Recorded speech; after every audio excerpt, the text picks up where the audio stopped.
இஸ்ரவேலை ஆசீர்வதிப்பதே கர்த்தருக்கு பிரியம் என்று பிலேயாம் கண்ட பொழுது, என்னாகும் புத்தகம் 24ஆம் அதிகாரம் முதல் வசனம், இஸ்ரவேலை ஆசீர்வதிப்பதே கர்த்தருக்கு பிரியம் என்று பிலேயாம் கண்ட பொழுது. கிறிஸ்துவுக்கு மிகவும் பிரியமான அன்பு தேவனுடைய பிள்ளைகளே, உங்களை ஆசீர்வதிப்பதே கர்த்தருக்கு பிரியம், உங்களை வழிநடத்துவதே கர்த்தருக்கு பிரியம்.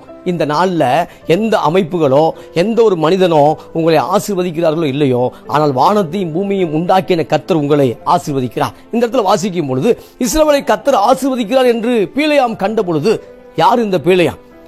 பொல்லாத தீர்க்கதரிசியாக பிலேயாம், பொல்லாத ஒரு மந்திரவாதி பிலேயாம். ஆனால் பிலேயாம் கண்டான், எதை கண்டான் என்றால், தேவன் உங்களை ஆசீர்வதிக்கிறார் என்று கண்டான். தேவன் இஸ்ரவேல் மக்களை ஆசீர்வதிக்கிறார் என்று கண்டான். இந்த நாள்ல தேவன் உங்களை ஆசீர்வதிக்கிறார், தேவன் உங்களை வழி நடத்துகிறார். இஸ்ரவேல் மக்கள் எகிப்திலிருந்து வாக்குத்தத்தம் பண்ணப்பட்ட நாட்டுக்கு நேராக போய் கொண்டிருக்கிறார்கள். இஸ்ரவேல் மக்கள் கானான் தேசத்துக்கு நேராக போய் கொண்டிருக்கிறார்கள். வழியில சில தடைகளை சந்திக்கிறார்கள், சில காரியங்களை சந்திக்கிறார்கள். இந்த நாள்ல நாமும் கானானை நோக்கி, ஆசீர்வாதத்தை நோக்கி போய் கொண்டிருக்கிறோம். ஆனால் வழியில் சில தடைகள் வரும், சில போராட்டங்கள் வரும். ஆனால் ஒன்று தெரிந்து கொள்ள வேண்டும், உங்கள் பக்கம் தேவன் இருக்கிறார். நீங்கள் ஆசீர்வாதமாய் வாழ அழைக்கப்பட்டிருக்கிறீர்கள். எனவே உங்களுக்கு கானான் உண்டு. நீங்கள் உங்களுடைய பாதையில் தேவன் அவருடைய சமூகம் போய்கொண்டிருக்கிறது என்று நீங்கள் அதை மனதார நம்ப வேண்டும், அதை சிந்திக்க வேண்டும். இஸ்ரவேல் மக்கள் வாக்குத்தத்தம் பண்ணப்பட்ட தேசத்துக்கு நேராக, கானானுக்கு நேராக, அந்த பாலஸ்தீன நாட்டுக்கு நேராக போய்கொண்டிருக்கிறார்கள். போய்கொண்டிருக்கும் பொழுது வரக்கூடிய காரியம்தான் பிலேயாம் அந்த சம்பந்தப்பட்ட காரியம் வருகிறது. என்னவென்றால், இவர்கள் மோவாபின் சமவெளிக்கு பக்கத்தில் பாளையம் இறங்கி இருக்கிறார்கள். ஆனால் மோவாப் தேசத்தை இவர்கள் சுதந்திரிக்க போகிறதில்லை. மோவாப் நாட்டு பக்கம் பாளையம் இறங்கி இருக்கிறார்கள், டென்ட் போட்டு அங்க இருக்கிறான். ஆனா அவர் கானானை நோக்கி போய் கொண்டிருக்கிறார்கள்.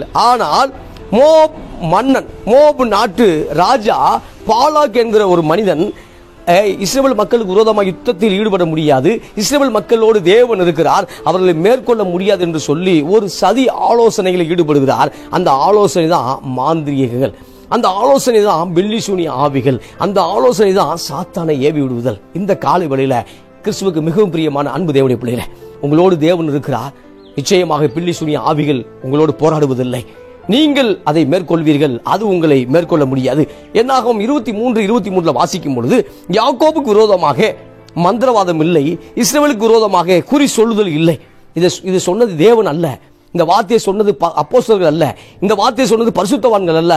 மாறாக பிலேயாம் என்கிற ஒரு தீர்க்கதரிசி, பிலேயாம் என்கிற ஒரு மந்திரவாதி சொல்லக்கூடிய வார்த்தை தான், யாக்கோபுக்கு விரோதமாக மந்திரம் வேலை செய்ய முடியாது, இஸ்ரவேலுக்கு விரோதமாக குறி சொல்லுதல் வேலை செய்ய முடியாது. இந்த நாள்ல கிறிஸ்துவை நம்பக்கூடிய அன்பு சகோதரனே, அன்பு சகோதரியே, கிறிஸ்துவை ஏற்றுக்கொண்டு மனதார ஏற்றுக்கொண்டு அவரை விசுவாசிக்கக்கூடிய அன்பு சகோதரனே, யாக்கோபின் பிள்ளைகளாக நாம் இருக்கிறோம், ஆவிக்குரிய இஸ்ரவேலாக இருக்கிறோம். நிச்சயமாக வார்த்தை சொல்கிறது, வசனம் சொல்கிறது, உங்களுக்கு விரோதமாக எந்த ஒரு ஆவியும் வேலை செய்வதில்லை, உங்களுக்கு விரோதமாக எந்த ஒரு மந்திரவாதம் அது வேலை செய்வதில்லை. ஏனென்றால் வானத்தையும் பூமியும் உண்டாக்கின கர்த்தர் உங்களோடு இருக்கிறார்.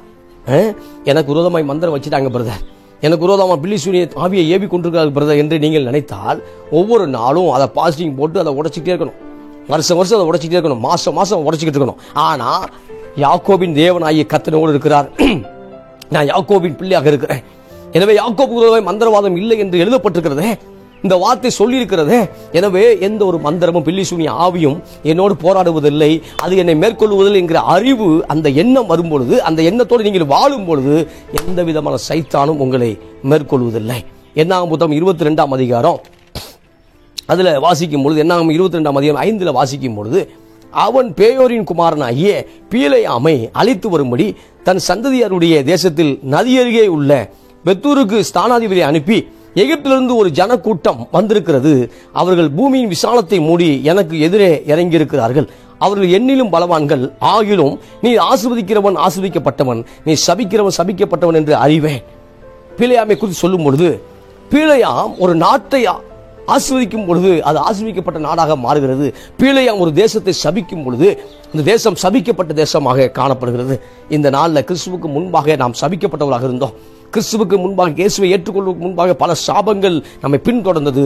இப்பொழுது நீங்கள் சாபத்தோடு வாழ வேண்டிய அவசியம் இல்லை, நீங்கள் பாவத்தோடு வாழ வேண்டிய அவசியம் இல்லை, ஏதோ செய்வனை ஆவியோடு நீங்கள் போராடி கொண்டிருக்க வேண்டிய அவசியம் இல்லை. ஏனென்றால் கிறிஸ்துவை என்றைக்கு நம்பினீர்களோ அப்பொழுது இருந்த நீங்கள் தேவனுடைய பிள்ளைகளாக இருக்கிறீர்கள். எனவே இப்படிப்பட்ட பேடு வைப்ரேஷன், எதிர்மறையான எண்ணங்கள், அசுத்த வல்லமை உங்களை மேற்கொள்வதில்லை, போராடுவதில்லை. இங்க பார்க்கும் பொழுது பீலேயாம் என்பது மந்திரவாதி, பீலேயாம் என்பது குறி சொல்லக்கூடியவன், பீலேயாம் என்பவன் ஒரு கள்ள தீர்க்கதரிசி.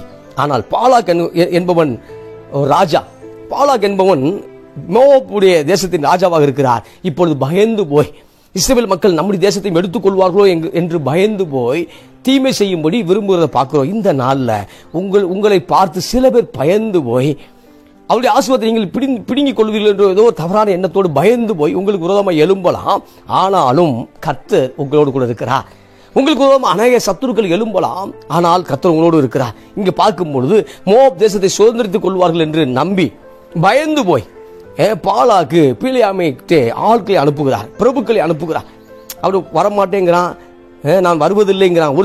ஒரு காரியம், சிறு காரியமோ பெரிய காரியமோ நான் கர்த்தரிடத்தில் கேட்டுதான் சொல்வேன் என்று சொல்கிறத பார்க்கிறோம். ஆனாலும் அவனுடைய இருதயம் பொருளாசையினால் நிலைந்திருந்தது. ஏனென்றால் ராஜாவே அழைக்கும் பொழுது, ராஜாவே பிரபுக்களை கனமுள்ள பிரபுக்களை வைத்து அழைக்கும் பொழுது அவனுடைய இருதயம் பொருளாசையினால் நிரம்பி இப்பொழுது இஸ்ரவேல் மக்களை சபிக்கும்படி எழும்புகிறதை பார்க்கிறோம். இந்த நாளில் பல ஆவிகள் உங்களுக்கு விரோதமாக எழும்பி இருக்கலாம். ஆனால் அது உங்களை தொடர மாதிரி தெரியலாம், ஆனால் அது நிச்சயமாய் உங்களை மேற்கொள்வதில்லை. இங்கு சொல்லும் பொழுது அவர் எண்ணிலும் பலவான்கள். ஆமா, அதை முடிவு பண்ணிட்டான். இஸ்ரவேல் மக்கள் எண்ணிலும் பலவான்கள். இஸ்ரவேல் மக்கள் ராணுவமே இல்லை, அவர்கள் கால்நடையாக போய்கொண்டிருக்கிறார்கள். ராணுவமே இல்லை, ஆனால் ராணுவத்தோடு அரசாண்டிருக்கக்கூடிய தேசம் இஸ்ரவேல் மக்களுக்கு பயப்படுகிறது. பயந்து போய் இப்ப என்ன எடுக்கிறான்னா, யுத்தத்தை முன்பாக எடுக்கவில்லை, மாறாக அசுத்த ஆவியை முன்பாக அனுப்பிவிட்டு, பில்லிசுனி ஆவியை முன்பாக அனுப்பிவிட்டு அதுக்கப்புறம் நம்ம யுத்தத்தை செய்யலாம் என்கிற ஒரு முடிவுக்கு வர்றதை பார்க்கிறோம். ஆனால் கர்த்தர் வேறு விதமாக டீல் பண்ணுகிறார். ஆமென். எனவே இந்த நாளில் கிறிஸ்துவுக்கு மிகவும் பிரியமான அன்பு தேவனுடைய பிள்ளைகளே, ஒருவேளை சாபத்தோடு போராடி கொண்டிருக்கிற தேவனுடைய பிள்ளைகளே, இந்த ஆண்டு சாபம் உங்களை தொடர்வதில்லை. 2025 ஆண்டு சாபம் உங்களை தொடர்வதில்லை, ஆசீர்வாதம் மாத்திரமே உங்களை தொடரும் என்று கர்த்தர் தீர்க்க தரிசனமாக பேசிக் கொண்டிருக்கிறார். அதில் சொல்லும் பொழுது அவர் எண்ணிலும் பலவான்கள். அந்த ஜனத்தை நீ சபிக்க வேண்டும், அப்பொழுது ஒருவேளை நான் அவர்களை முறியடித்து அவள் இந்த தேசத்திலிருந்து துரத்து விடலாம் என்று சொன்னான். சபிக்க அனுப்புறான். ஆனால் கர்த்தர் சொல்றாரு, அதே என்னாகும் 22ஆம் அதிகாரம் 12 வாசிக்கும் பொழுது அவர்கள் ஆசீர்வதிக்கப்பட்டவர்கள் அப்படி சொல்ற, அவர்கள் ஆசீர்வதிக்கப்பட்டவர்கள். ஆமா, நீங்க ஆசீர்வதிக்கப்பட்டவர்கள் அன்பு சகோதரனே, நீங்க ஆசீர்வதிக்கப்பட்டவர்கள். ஆமா, என் தொழில சாபம், என் தொழில வறுமை, என் தொழில ஏதோ போராட்டம் என்று சொல்லி ஒருவேளை நீங்க அது சில நேரம் உண்மையா கூட இருக்கலாம், அதுவே சொல்லிட்டு இருக்காத பிடிக்க இல்ல மறுபடியும் நான் ஆசீர்வதிக்கப்பட்டவன்கிற கருத்தோடு, அந்த எண்ணத்தோடு, அந்த ஞானத்தோடு முன்னிட்டு வரும்பொழுது, முன்பாய் வரும்பொழுது கர்த்தர் உங்களை ஆசீர்வதிக்க போதுமானவராக இருக்கிறார். இந்த இடத்துல சொல்லும் பொழுது பிள்ளையாம் சொல்றாரு, நீ அவளோட போக வேண்டாம், அந்த ஜனங்களை சபிக்கவும் வேண்டாம், அந்த ஜனங்களை ஆசீர்வதிக்க வேண்டாம், அவர்கள் ஏற்கனவே ஆல்ரெடி ஆசீர்வதிக்கப்பட்டவர்கள் சொல்றார். இப்ப நாம் 22:13 சொல்லும்போது பீலேயாம் காலமே எழுந்து பாலாக்கின் பிரபுக்களை நோக்கி, நீங்கள் உங்கள் தேசத்துக்கு போய்விடுங்கள், கர்த்தர் உங்களோடு வருவதற்கு கர்த்தர் எனக்கு உத்தரவு கொடுக்க மாட்டோம் என்று சொன்ன உடனே பாலாக்கு மறுபடியும் 22ஆம் அதிகாரம் 15 சொல்லும் பொழுது பாலாக்கு மறுபடியும் கனவான்களான அதிக பிரபுக்களை அனுப்பினான். இப்ப சொல்றான், மறுபடியும் அனுப்புறான். ஆமா, சிப்போரின் குமாரனாகிய பாலாக்கு மறுபடியும் அனுப்புறான், நீ வருவது தடைபட வேண்டாம்.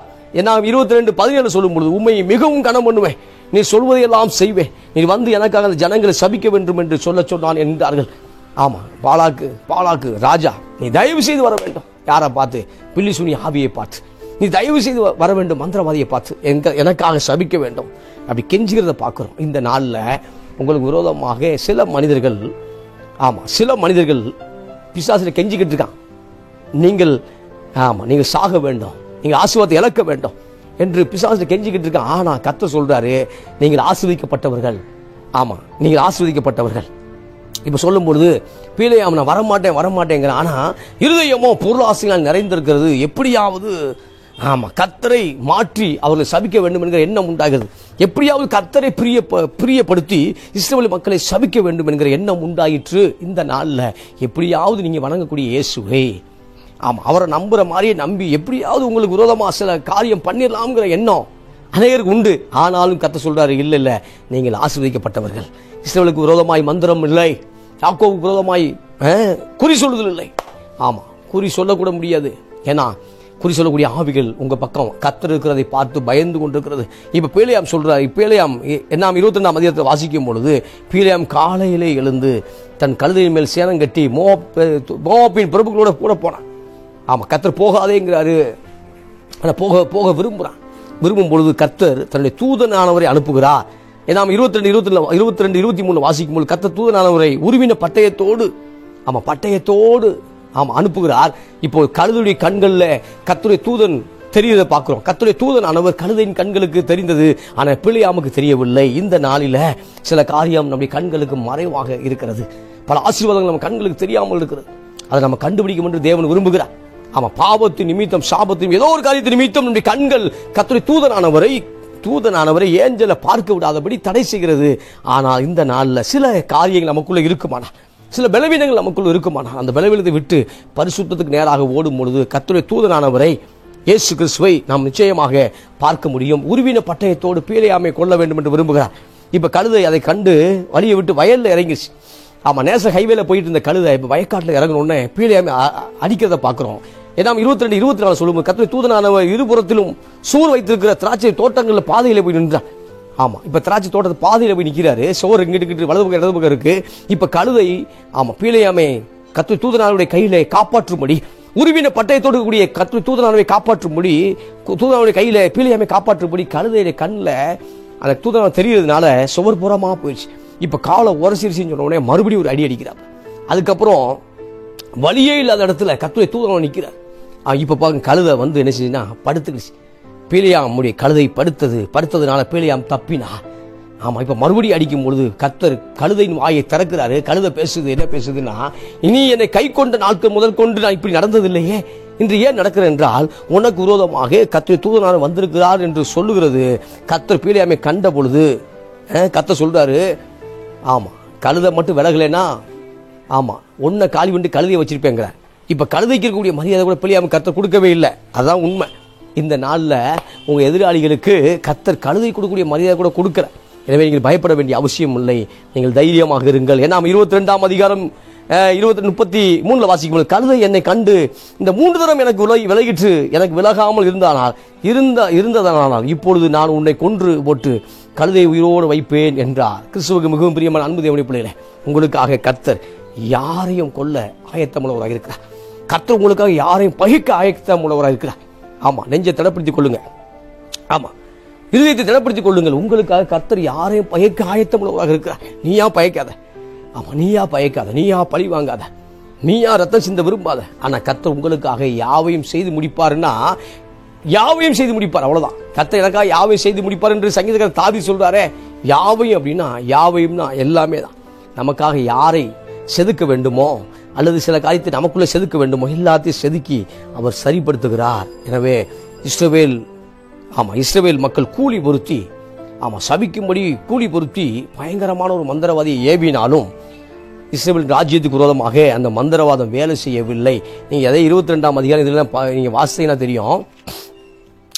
இப்ப சொல்றாரு 23ஆம் அதிகாரம் 8 சொல்லும் பொழுது, தேவன் சபிக்காதவனை நான் சபிப்பது எப்படி, கர்த்தர் வெறுக்காதவனை நான் வெறுப்பது எப்படி? ஒரு கேள்விக்குறி வருது பாருங்க. இந்த நாள்ல மக்கள் உங்களை வெறுக்கிறார்கள் அப்படிங்கிறதுனால கர்த்தர் உங்களை வெறுக்கிறான்னு அர்த்தம் அல்ல. தேவன் மக்கள் உங்களை சபிக்கிறார் என்கிறதுனால கர்த்தர் உங்களை சபித்திருக்கிறார் என்று அர்த்தம் அல்ல. இந்த இடத்துல வாசிக்கும் பொழுது தேவன் சபிக்காதவனை நான் சபிப்பது எப்படி சொல்றது யாரு? பிலேயாம் சொல்றார். தேவன் ஆசீர்வதிக்கிறார், நான் அதை மாற்றக்கூடாது. தேவன் ஆசீர்வதிக்கிறார். அதுல சொல்லும் பொழுது பல வெளிப்பாடு பிலேயாம் கிடைக்குது. ஏன்னா அவர் ஒரு தீர்க்கதரிசியா இருக்கார். சைத்தாண்டம் பேசிக்கிட்டு இருக்கான், கர்த்தர்ட்டையும் பேசிக்கிட்டு இருக்கான். பல வெளிப்பாடுகள் அவனுக்கு கிடைக்குது. அதுல பாக்குறோம் 23ஆம் அதிகாரம் 19 பொய் சொல்ல தேவன் ஒரு மனிதன் அல்ல, மனம் மாற அவர் மணிபுத்திரனும் அல்ல. அவர் சொல்லியும் செய்யாதிருப்பாரோ, அவர் வசனத்தில் நிறைவேற்றாதிருப்பாரோ. ஏதோ ஆசீர்வதிக்கப்பட்ட கட்டளை பெற்றேன், அவர் ஆசீர்வதிக்கிறார், அதை நான் திருப்ப கூடாது. யாக்கோபிலே அவர் அக்கிரமத்தை காண்கிறது இல்லை, இஸ்ரவேலிலே குற்றம் பார்க்கிறதும் இல்லை. யாக்கோபில அக்கிரமத்தை பார்க்கல, இஸ்ரவேலில் குற்றத்தை பார்க்கல. உங்களை பார்க்கும் பொழுது உங்களுக்கு வேணா நீங்க ஒரு பாவியை போல உணர்வோடு நீங்கள் தெரியலாம், வெளியே தெரியலாம். ஆனா உங்களுக்குள்ள அவர் குற்றத்தை பார்க்கவில்லை. உங்களுக்குள்ள எதை பார்க்கிறார் அப்படின்னா அக்கிரமத்தை பார்க்கல, உங்களுக்கு நன்மையை மாத்திரம் பார்க்கிறார். இப்ப நிறைய வசனம் சொல்றார் நீதிமான் மரிப்பது போல மரிக்கிறேன் அப்படி சொல்றார். ஏற்கனவே இயேசு கிறிஸ்துவின் பிறப்பு குறித்து சொல்றார், பிராபசியா. ஏன்னா 24ஆம் அதிகாரம் 17 சொல்லும் போது, அவரை காண்பேன் இப்பொழுது அல்ல, அவரை தரிசிப்பேன் சமீபமாய் அல்ல. ஒரு நட்சத்திரம் யாக்கோபிலிருந்து உதிக்கும், ஒரு செங்கோல் இஸ்ரவேலிருந்து எழும்பும், அது மோவாபின் எல்லையில் உருக்கி சேத் புத்திர எல்லாரையும் நிர்மூலமாக்கும். அப்ப இயேசு கிறிஸ்துவின் ஆமா, பிறப்பு வரைக்கும் ப்ராப்பர்ட்டி சொல்றாரு. ஆனால் இயேசுவோடு நடக்க வேண்டிய பீலையாம், ஆமா, தேவன் பீலையாம்கிட்ட மோசேட்ட பேசுற மாதிரி பீலையாம்கிட்ட பேசிக்கிட்டு இருக்கார்.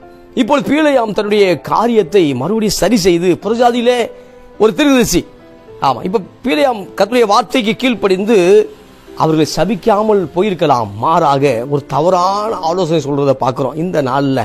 முதலாவது எப்படியாவது ஸ்தோத்திரம் ஆவிக்குரிய அந்த உள்ளான மனிதனை சேதப்படுத்தினா நம்ம ஜெயிச்சலாங்கிற எண்ணம் உண்டானது. இந்த நாளில் உங்க வாழ்க்கையில பிசினஸ்ல உங்களை, ஆமா, உங்களுடைய மனதை ஒரு ஆட்டிட்டா போதும், நீங்கள் சேர்ந்து போயிருவீங்கன்னு சொல்லி எதிராளிக்கு தெரியும். எனவே இந்த நாளில் கர்த்தர் சொல்ற பயப்படாத, ஆமா, கர்த்தர் உங்களை திடப்படுத்துகிற, பயப்படாத. 2025 என்னமா போகுமோ, ஆமா, இந்த 2025 நான் எப்படி கடப்பணுங்கிற ஆழ்ந்த சிந்தனை இருக்கக்கூடிய அன்பு சகோதரனே, அன்பு சகோதரிய, கர்த்தர் உங்கள்ட்ட தான் பேசிட்டு இருக்கார். என்னன்னா, ஆமா, இந்த 25 மற்ற ஆண்டுகளை காட்டு சிறப்பாக உங்க வாழ்க்கையில செல்லும். மற்ற ஆண்டை காட்டு நீங்க சிறப்பாக இருப்பீர்கள். ஆமென். ஏன்னா கர்த்தர் உங்களோடு கூட இருக்கிறார். இப்ப நிறைய வாக்கு தத்தத்தை ஆசீர்வாதத்தை சொன்ன ப்ராப்பர்ட்டி சொன்ன பீலையாம், ஆனால் தன்னுடைய வழியை மாற்றிக்கொள்ளவில்லை. இஸ்ரவேல் தேவனாய் கர்த்தர் இஸ்ரவேலை ஆசீர்வதிப்பதை பிரியம் என்று கண்டாரே என்று சொல்லி இப்ப இஸ்ரவேல் பக்கத்தில் சேர்ந்திருக்கணும், ஆனா சேரல. முடிவு மோசமா போயிடுச்சு. இப்போ ஒரு தவறான ஆலோசனையை வழிநடத்துகிறதை பார்க்கிறோம். தேவனையே இஸ்ரவேலுக்கு மக்களுக்கு விரோதமாக திருப்பி வைத்ததை பார்க்கிறோம். முறியடிக்க முடியாது. முதலாவது சண்டை போட்டு ஜெயிக்க முடியாது. இரண்டாவது காரியம் சபித்து இஸ்ரவேல் மக்கள் ஜெயிக்க முடியாது. இப்ப மூன்றாவது காரியத்தை செய்கிறார். பாவம் செய்து விட்டு இஸ்ரவேல் மக்களை முறியடிக்கலாம். பாவத்தில் வீழ்த்து விட்டு இஸ்ரவேல் மக்களிடத்துல தேவன் தற்காலிகமாக அவர், ஆமா, வேலை செய்ய முடியாத நிலைமைக்கு கொண்டு வரதை பார்க்கிறோம். இந்த நாள்ல உங்களை சபிக்க முடியாது, உங்களை மேற்கொள்ள முடியாது. ஆனால் நீங்களே, ஆமா, சாபம் வேலை செய்யும். நீங்களாவே பாவத்தில் நான் விழுவேன், நீங்களாவே அவர் சபிக்கிறார்கள், அவருடைய பாவங்கள் நிச்சயமாகவே அவர் சபிக்கிறார்கள், நான் சபிக்கப்பட்டிருப்பேன் என்று நீங்களாவே வாயத்திறந்து சொல்லி சாபங்களை பெற்றுக்கொண்டால் மாத்திரம்தான் நீங்கள் சபிக்கப்பட்டவர்களாக இருக்க முடியும். மாறாக வேற எந்த மனிதனும் உங்களை சபிக்க முடியாது.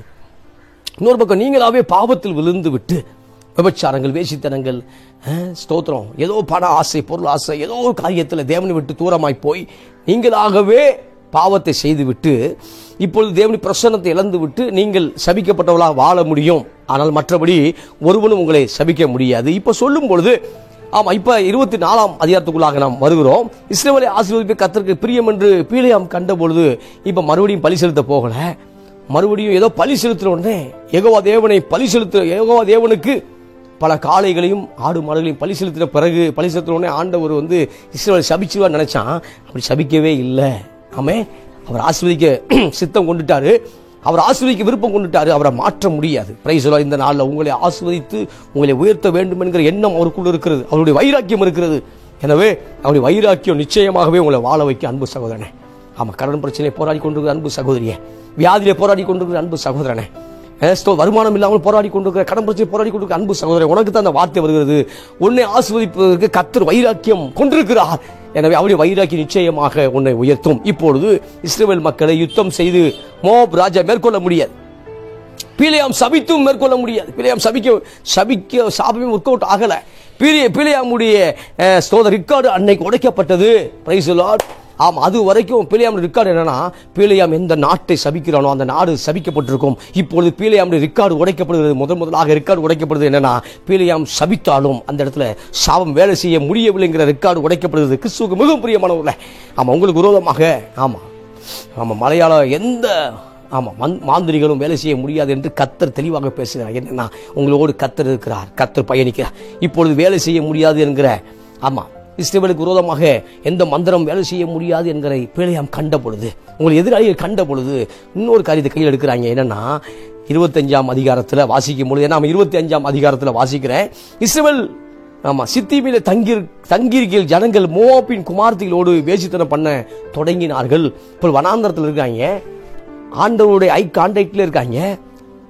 இப்போ வனாந்தரத்தில் அவங்க கள்ளச்சாராயம் காய்ச்சல, வனாந்தரத்தில் போதை வஸ்துக்கு அடிமையாகவில்லை. இப்ப மாறாக ஒரு பண்டிகை கொண்டாடுகிறோம். இப்பொழுது மோவாப் மறைமுகமாக இஸ்ரவேலை வீழ்த்துகிறார்கள். எப்படி வீழ்த்துகிறார்கள்? ஒரு பண்டிகை கொண்டாடுகிறோம். ஆமா, ஒரு பண்டிகை, எங்கள் தெய்வத்துக்கு ஒரு பண்டிகை கொண்டாடுகிறோம். எனவே பண்டிகைக்கு ஒரு அழைப்புகளை கொடுக்கிறார்கள். அழைப்புகளை கொடுத்து இங்க வந்து இஸ்ரவேல் மக்களை மப்பாக்குறான். ஆமா, இஸ்ரவேல் மக்களை போதைக்குள்ளாக ஆக்குறார்கள். போதைக்குள்ளாக ஆக்கி வேண்டிய மட்டும் விபச்சாரம் பண்ணுவதற்கு பெண்களை அங்கு இஸ்ரவேல் மக்களுக்குள்ளாக அனுப்புகிறார்கள், பாவம் செய்ய வைக்கிறார்கள், திருச்சபையை பாவம் செய்ய வைக்கிறார்கள். திருச்சபையை வேசித்தனம் பண்ணும்படி பிசாசு அந்த இடத்துல வேலை செய்கிறது. இப்பொழுது கர்த்தருடைய அந்த மேக ஸ்தம்பமும் அக்கினி ஸ்தம்பமும் உலாவின் இடத்துல இவர்கள் வேசித்தனம் பண்ணினார்கள், விபச்சாரம் செய்தார்கள், பாவம் செய்தார்கள். அப்பொழுது தற்காலிகமாக தேவனுடைய பிரசன்னத்தை இழந்தார்கள். நிரந்தரமாக அல்ல, தற்காலிகமாக டெம்பரவரியாக இழந்தான். இந்த நாளில் சில நேரம் நம்ம டெம்பரவரியாக தேவனுடைய பிரசன்னத்தை மிஸ் பண்றோம். ஏன்னா கண்கள் இச்சை, மாம்சது இச்சை, ஜீவனத்தின் பெருமை, அல்லது ஏதோ ஒரு காரியம், அல்லது தேவனுக்கு பிடிக்காத சுபாவம், இதனால தற்காலிகமாக பிரசன்னத்தை மிஸ் பண்றோம், தற்காலிகமாக தேவனுடைய வல்லமையை மிஸ் பண்றோம், தற்காலிகமாக தேவன் நம்மோடு இருக்கிறத மிஸ் பண்றோம். இப்போ இவங்க தற்காலிகமாக மிஸ் பண்ணாங்க. தற்காலிகமாக மிஸ் பண்ணதுக்கு என்ன 25ஆம் அதிகாரம் 11 அதில் என்ன 25:9 சொல்லும் பொழுது தற்காலிகமாக மிஸ் பண்ணதுக்கே அந்த வாதையிலால் செத்தவர் 24,000 பேர் சாபத்தில் சாகலை, சபிக்கப்பட்டு சாகலை. 24,000 பேர் மோப் தேச மன்னன் பாலாக்கு வந்து கொலை பண்ணல, மாறாக இவர்கள் விபச்சாரம் செய்ததுனால, பாவம் செய்ததுனால 24,000 பேர் அந்த வாதையில, அந்த நோயில, கொள்ளை நோயில செத்து போனார்கள். எதுக்கு செத்து போனாங்க அப்படின்னா, இவங்க அப்படியே பண்டிகை கொண்டாடுகிறோம் என்று சொல்லி இஸ்ரவேல் மக்களை பாவம் செய்ய வைத்தார்கள், வேசித்தனம் பண்ண வைத்தார்கள். போதைக்கு அடிமையாக்கினார்கள். அதுக்கப்புறம் தங்களுடைய தேவர்களை யாவையை விட்டு, யெகோவாவை விட்டு, ஆண்டவரை விட்டு, அவருடைய வார்த்தையை விட்டு வேறு பக்கமாக திருப்பினார்கள். ஏற்கனவே சொல்லிட்டே வந்தார். என்னை விட்டு என்னை அன்றி உனக்கு வேற தேவர்கள் இருக்க வேண்டாம். இதெல்லாம் கற்பனையா தான். என்னை அன்றி உனக்கு வேற தேவர்கள் இருக்க வேண்டாம் அப்படின்னா, எந்த ஒரு சாயலை கும்பிடாத, வானத்திலேயோ பூமியிலோ தண்ணீருக்கு ஆழத்திலோ எந்த ஒரு சாயலை என்னை போல் நினைச்சு கும்பிட வேண்டாம், வணங்க வேண்டாம் என்று சொன்னார். இவர்கள் முதலாவது இந்த இடத்துல பிரேக் த்ரூ பண்ணார்கள். இந்த இடத்துல அதை மீறினார்கள். 25:2 வாசிக்கும் போது அவர்கள் தங்கள் தேவர்களுக்கு இட்ட பலிகளை விருந்துண்ணும்படி ஜனங்களை அழைத்தார்கள். ஜனங்கள் போய் புசித்து அவர்கள் தேவர்களை பணிந்து கொண்டார்கள். இப்போ பார்க்கும் பொழுது சின்ன ஃபங்க்ஷன் தானே, சின்ன ஃபங்க்ஷன் தானே, மொட்டை போட போகிறோம் வாங்க, சின்ன ஃபங்க்ஷன் தானே, நீங்கள் அங்கே போய் சாப்பிட்டுக்கலாம். நீங்கள் இப்போ ஏதோ ஒரு காரியம் வேற தேவர்களை சேவிக்கும்படி அவர்களை அழைத்து சென்றது. இதனால் இவர்களை ஆசீர்வாதத்தை இழந்தார்கள், பிரசன்னத்தை தற்காலிகமாக இழந்தார்கள். இப்பொழுது பிழையாமே சபிக்க முடியல.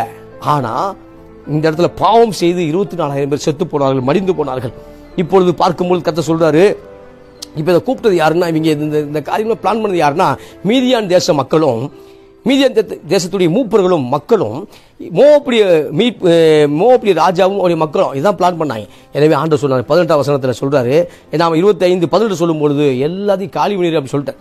அதனால எப்ப அவங்க காலி பண்றாங்க அப்படின்னா, அதுல 31ஆம் அதிகாரம் அதில் சொல்லும் பொழுது 31ஆம் அதிகாரம் 8 சொல்லும் பொழுது, ஏன்னா 31:8 வாசிக்க விரும்புகிறேன். 31:8 அவர்கள் மீதியான 5 ராஜாக்களாகிய 5 ராஜாக்களை, மீதியானுடைய 5 ராஜாக்களையும் கொன்று போட்டார்கள். பீலேயாமையும் பட்டயத்தினாலே கொன்று போட்டார்கள். என்ன 31ஆம் அதிகாரம் 8 இப்ப பீலேயாம் நான் நீதிமான் மரிப்பது போல மரிப்பேன்னு சொன்னான். அவன் அதை நம்பினான், அறிக்கை செய்தான். நான் நீதிமான் மரிப்பது போல மரிப்பேன், நான் நல்லா மரிப்பேன், எனக்கு சாவு இல்லை அப்படின்னா. ஏன்னா அவன் பயங்கரமான மந்திரவாதி, அவனை நெருங்க முடியும். அவன் பயங்கரமான மந்திரவாதியாக இருக்கிறான். அவன் பல இடத்துல ஒரு பெரிய ஜனக்கூட்டம் மாதிரி பல விஷுவலை காமிக்கிறான். அப்போ அவனை மேற்கொள்ள முடியும். அப்படிப்பட்ட மந்திரவாதி. அவன் சபித்தா தேசமே சபிக்கப்பட்டு போயிடும். அப்படிப்பட்ட காரியம் அவனை ஈஸியா பட்டயத்தை போட்டு தள்ளிட முடியாது. ஆனா அவனவே இஸ்ரவேல் மக்கள் போட்டு தள்ளினார்கள். அவனே வெட்டிட்டாங்க பட்டயத்துல ஒரே வெட்டிட்டான். ஏன்னா அவனால 24,000 பேர் இறந்து போனார்கள். இப்போது பீலேயாம் மனம் திரும்பினால் கர்த்தர் மன்னித்திருப்பார். ஆனால் பீலேயாம் மனம் திரும்பவில்லை. மாறாக இயேசு கிறிஸ்துவின் பிறப்பை அறிவிக்கிறார். பிராப்பசியா எல்லாத்தையும் பார்க்கிறார். பிராப்பசியா கர்த்தர் அவருக்கு அப்படியே தென்படுறார். கர்த்தரை பார்க்கிறார், கர்த்தருடைய மகிமையை பார்க்கிறார், பிரசன்னத்தை பார்க்கிறார். இத்தனைக்கும் அவன் இஸ்ரவேலை சேர்ந்தவன் அல்ல, அவன் புறஜாதியாக இருந்தும் கர்த்தர் அவனோடு பேசி கொண்டிருந்தார். இப்பொழுது இஸ்ரவேல் பக்கம் சேர்ந்திருக்க வேண்டும், சேராம இருந்ததுனால ராங் பார்ட்டி ரைட் லீடர் சேராம இருக்கிறதுனால பட்டயத்தால் கொன்று போட்டார்கள். இந்த நாள்ல சில நேரம் தவறான உறவு, தவறான நபரோடு இணக்கமாக இருப்பது கூட நம்முடைய வீழ்ச்சிக்கு காரணமாக அமைகிறது. ஊழியத்தின் வீழ்ச்சிக்கு, பிசினஸ் வீழ்ச்சிக்கு, குடும்பங்களின் வீழ்ச்சிக்கு தவறான ஒரு நபரோடு ஐக்கியமும் அதுக்கு காரணமாக அமைகிறது. எனவே மறுபடியும் நம்மை புதுப்பித்துக் கொள்வோம். தேவன் எந்த பக்கம் இருக்கிறாரோ நான் அந்த பக்கம் இருப்பேன். தேவன் எங்கு செயலாற்றுகிறாரோ அப்படி பிரசன்னத்தை நான் எங்கு காண்கிறேனோ அங்கு இருப்பேன் என்று நாம் விசுவாசிக்கும் பொழுது மகிமையை காண முடியும். இதை குறித்து வெளிப்படுத்த விஷயத்தில் தெளிவாக ஆண்டவர் எழுதியிருக்கிறார். பீலேயாம் என்ன செய்தார் என்று.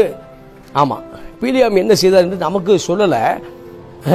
பாலாக் என்ன செய்தார் நமக்கு சொல்லலை. ஆனால் தேவன் வெளிப்படுத்த விசேஷத்தில் பெருகமு சபைக்கு எழுதுறார். அவன் வெளிப்படுத்த விசேஷம் 2ஆம் அதிகாரம், வெளிப்படுத்த விசேஷம் 2ஆம் அதிகாரம் 14 வாசிக்கும் பொழுது, ஆகிலும் சில காரியங்களை குறித்து உன் பேரில் எனக்கு குறை உண்டு, விக்கிரகங்களுக்கு படைத்தவைகளை புசிப்பதற்கு வேசித்தனம் பண்ணுவதற்கும் ஏதுவான இடரலை இஸ்ரவேல் புத்திரர் முன்பாக போடும்படி பாலாக்கு என்பவனுக்கு போதனை செய்த பீலியாமுடைய போதகத்தை கைக்கொள்ளும் உன்னிடத்திலே உண்டுங்கிறார். இந்த இடத்துல சொல்லும் பொழுது, ஆமா, இயேசுவை நம்புகிறோம், ஆனால் விக்கிரகத்தை படைச்சவனை போய் சாப்பிட்டுக்கிறேன். இயேசுவை நம்புகிறேன், ஆனால் அவங்க ஃபங்க்ஷன் கூப்பிட்றாங்கல்ல, நான் அதை தவிர்க்க முடியாது இல்லை. அப்படி சொல்லியே இங்கே ஆசீர்வாதத்தை இழந்து கொண்டே வருகிறார்கள். தற்காலிகமாக தேவனுடைய பிரசனத்தை இழக்கிறார்கள், தற்காலிகமாக தேவனுடைய ஆசீர்வாதத்தை இழக்கிறார்கள். இப்படி இழந்து ஒரு நாள் திரும்பி பார்க்கும் பொழுது ஒட்டுமொத்த ஆசீர்வாதமும் இல்லை. இவனோடு இயேசுவை ஏற்றுக்கொண்டவன் எங்கேயோ போய் நிற்கிறான். இப்போ நம்ம பார்க்கும் பொழுது ஸ்தோத்திரம், நம்ம ஸ்டார்ட் பண்ண இடத்துல இருக்கிறோம். ஏன்னா பிரசனத்தை ஒவ்வொரு நாளும் மிஸ் பண்ணாமல் இருக்க வேண்டிய மன்னாவை மிஸ் பண்ணா அப்படின்னா அவன் பனி, ஸ்தோத்திரம், வெயில் வந்தால் அது பனியை போல உருகிறோம். இப்போ ஒவ்வொரு நாளும் மிஸ் பண்ணாமல் நான் மன்னாவை எடுக்கணும். அந்த மன்னாவை, அந்த கொத்தமல்லி விதையளவு இருந்த மன்னா, ஆமாம், தேனிட்ட பணியாரத்தை போல இருந்த அந்த மன்னா இறைவார்த்துக்கு அடையாளமாக இருக்குது. ஆமாம், அனுதின மன்னாங்கிறான்ல, அனுதின மன்னானா 40 ஆண்டுகள் அவர்கள் மன்னாவை வானத்திலிருந்து அது இறங்கின உணவு, அதான் மன்னா. மெராக்கல் ஃபுட்டு, தூதுடைய உணவு. ஆமாம், தேவனுடைய தூதுடைய உணவு. அந்த ஃபுட்டை சாப்பிட்டான், 40 வருஷம் மன்னாவை சாப்பிட்டான். இப்போ ஆமாம், அந்த மன்னாவை சாப்பிட்டவன் இப்போ எங்கே அந்த மன்னாவை சாப்பிட்டு மன்னனோடு உறவாட வேண்டியவன் இங்கே மிஸ் பண்ணதை பார்க்குறோம். இப்போ என்ன நடக்குது அப்படின்னா, போதகத்தை கை கொள்றான். ஆமாம், இப்போ எங்கே மன்னாவை சாப்பிடணும்னு கூப்பிடும்போது என்ன ஆகி போச்சு, விக்கிரகங்களுக்கு படைத்தவங்களை புசிக்கிறார்கள். இப்போ ஏதோ ஒரு காரியத்தை செய்கிறார்கள். இப்போ என்னன்னா, பீலியாம் ஒரு காரியத்தை கற்றுக் கொடுக்குறான் பாலாக்கிட்ட. பாலாக்கை பார்த்து, மன்னனை பார்த்து ஒரு காரியத்தை கற்றுக் கொடுக்க, என்னன்னா, நீ சண்டையிட்டு இஸ்ரவேல் மக்களை மேற்கொள்ள முடியாது. காரணம், யெகோவா பயங்கரமாகவே பின்னாடி இருக்கிறார். இப்போ அதை பண்ண முடியாது. 2வது காரியம், சபிக்க முடியாது. யெகோவாவை எத்தனையோ முறை மனதை குளிர வைக்க வேண்டும் என்று பழி செலுத்தி பார்த்தும் யெகோவா இஸ்ரவேல் பக்கத்தில் இருக்கிறார். எனவே யெகோவா தேவன் அவரோடு இருக்கிறார். எனவே இப்பொழுது இஸ்ரவேல் மக்களை சபிக்க முடியாது. ஆனால் ஒன்று செய்யலாம், இஸ்ரவேல் மக்களை பாவம் செய்ய வைத்து, இஸ்ரவேல் மக்களை வேசித்தனம் பண்ண வைத்து, இப்பொழுது யெகோவாவே அவர்களுக்கு விரோதமாய் திருப்பி விடலாம் என்று ஒரு தவறான ஆலோசனை சொன்ன பிறகு நடந்த சம்பவம் தான். கொள்ளை நோய் அங்கு உண்டானது. கர்த்தருக்கு பிரியமில்லாத காரியத்தை அவர் செய்தார்கள். செய்யும் போது வாதை அங்கு உண்டாயிடுச்சு. 24 பேர் செத்து போனான். ஆனால் ஒரு மனிதன், பினெகாஸ், ஆரோனுடைய மகன் எலியேசுடைய மகன் பினெகாஸ் வைராக்கியம் அந்த காரியத்தில் ஈடுபட்டதுனால தான் வாதை நிறுத்தப்பட்டது. எப்படின்னா, விபச்சாரம் பண்ணக்கூடியவர்கள் 2 பேரையும் ஒரே குத்தி அந்த இடத்துல தன்னுடைய வைராக்கியத்தை தேவனுக்கு முன்பாக நிரூபிக்கும் பொழுது வாதை நிறுத்தப்பட்டது. பிரியமானவர்களே, இந்த நாளில் என்ன சொல்ல வரோம்னா, சில பிழையாம் நம்மை சுற்றி இருப்பார்கள். அவர்களால் நம்மளை எதிர்க்க முடியாது, யுத்தம் பண்ண முடியாது. அவர்களால் மாந்திரிகம் மூலமாக, குறி சொல்வது மூலமாக எதிர்க்க முடியாது. ஆனால் ஒன்று செய்வார்கள், நம்ம எப்படியாவது பாவம் செய்ய தூண்டுவார்கள், நம்ம எப்படியாவது கிறிஸ்துவை விட்டு விலக தூண்டுவார்கள். எப்படியாவது இந்த ஒரு வாரம் தரேன் சபை மிஸ் பண்ணால் பரவாயில்லை, இந்த ஒரு நாள் தரேன் ஜெபிக்காமல் இருந்தால் பரவாயில்லை, இப்போ ஏதோ ஒரு காரியத்தை சொல்லி நம்மளை தேவனை விட்டு கொஞ்சம் தற்காலிகமாக, நிரந்தரமாக இல்லை, தற்காலிகமாக முதலாவது தேவனுடைய வல்லமையும் பிரசன்னத்தையும் தற்காலிகமாக இழந்து விட முயற்சி செய்வார்கள். அது காலங்கள் வரும்பொழுது அது நிரந்தரமாக மிஸ் பண்ணக்கூடிய சூழ்நிலை வரும். காலங்கள் வரும்போது இந்த பிரசன்னத்தை நாம் நிரந்தரமாக இழந்து விடுவோம். எனவே எச்சரிக்கையாக இருந்து, அநேக பேலியாம் கூட்டங்கள் இப்பொழுதும் இருக்கிறார்கள், அநேக பாலாக்கும் இப்பொழுதும் இருக்கிறார்கள். அப்ப பாலாம் இருக்கிறார் என்றால், பிலியாம் இருக்கிறார் என்றால், இஸ்ரவேலின் தேவனை கர்த்தர் நம்மோடு இருக்கிறார் என்பது அதிலும் உண்மையாக இருக்கிறது. எனவே அநேக பாலாக்கு இருந்தாலும், அநேக பீலியாமுக்கள் இருந்தாலும் உங்களை மேற்கொள்வதில்லை. ஏனென்றால் கர்த்தர் உங்களோடு இருக்கிறார், பரிசுத்த ஆவியானவர் உங்களோடு இருக்கிறார். ஆமா, இஸ்ரவேல் பாளையத்தில் அசைவாடின பரிசுத்த ஆவியானவர், ஜலத்தில் அசைவாடின பரிசுத்த ஆவியானவர் இன்றைக்கு நம்மோடு கூட இருக்கிறார். எனவே நீங்கள் பீலியாமை ஜெயிப்பீர்கள், பாலாக்குகளை ஜெயிப்பீர்கள். எனவே பாவம் செய்யாமல், கர்த்தருடைய வார்த்தையை மீறாமல், பிரசன்னத்தை விட்டு விடாமல், அவருடைய அந்த குளோரி மகிமை விட்டு விடாமல் அதை தக்க வைத்துக் கொள்ளுங்கள். தக்க வைத்துக் கொள்ளுங்கள். நிச்சயமாகவே நீங்கள் மந்திரம் வேலை செய்வதில்லை, நீங்கள் பீலியாமை மேற்கொள்வீர்கள். பலிபீடத்தில் இருக்கக்கூடிய அக்கினி அமர்ந்துடக்கூடாது. 40 வருஷம் முதலாவது வானத்திலிருந்து அந்த அக்கினி இறங்குது. அந்த அக்கினியை அவங்க என்ன பண்றாங்கன்னா, அந்த அக்கினி அவிஞ்சு போயிடக்கூடாது, அக்கினியை பத்திரப்படுத்திட்டே இருக்காங்க. எங்கெல்லாம் போகிறாலும் அந்த அக்கினியை பத்திரப்படுத்தி கொண்டு போய் அதுக்கப்புறம் அது மறுபடியும் அந்த டென்ட்ல வைக்கிறான், ஆசரிப்புறத்தை வைக்கிறான். இப்போது அக்கினி எரிந்து கொண்டிருக்க வேண்டும். அந்த அக்கினி இன்னொரு அக்கினி போட்டக்கூடாது, அந்நிய அக்கினி கொண்டு வந்துக்கூடாது. அந்நிய அக்கினியை கொண்டு வந்து அவருடைய பிள்ளைகள் மரித்து போனார்கள். வேற 2 பேர் நாதாபும் அபியும் மரித்து போனார்கள். இப்போது அந்நிய அக்கினியை கொண்டு வந்துடக்கூடாது. அந்த தேவனிலிருந்து இறங்கின அந்த அக்கினியை அப்படியே பத்திரப்படுத்தி கொண்டே இருக்க வேண்டும். 40 ஆண்டுகள் தேவனிலிருந்து இறங்கி வந்த அந்த அக்கினியை பத்திரப்படுத்தி கொண்டே இருந்தார்கள். எனவே நாம் தேவனிலிருந்து இறங்கி வந்த அந்த அபிஷேகத்தை பத்திரப்படுத்த வேண்டும். தேவனிலிருந்து இறங்கி வந்த அந்த குளோரி வல்லமையை பத்திரப்படுத்திக் கொள்ள வேண்டும். அதை அப்படியே கொண்டு போகும் பொழுதுதான் பல பேழையாமை நாம் ஜெயிக்க முடியும், பல பாலாக்குகளை ஜெயிக்க முடியும். எனவே ஒன்று புரிந்து கொள்ள வேண்டும், எந்த மந்திரமும் எந்த பில்லிசூனியாவும் எந்த ஆவியும் என்னை மேற்கொள்வதில்லை, அது என்னை மேற்கொள்வதில்லை, நான் அதை மேற்கொள்வேன்கிற ஞானம் இருக்க வேண்டும். அந்த அறிவு இருக்கும் பொழுது நாம் அவைகளை மேற்கொள்ள முடியும். எனவே நிச்சயமாய் பீலேயாமும் பாலாக்கும் உங்களுக்கு முன்பாக தோற்று போவார்கள். இந்த நாளில் கர்த்தர் உங்களோடு கூட இருப்பாராக.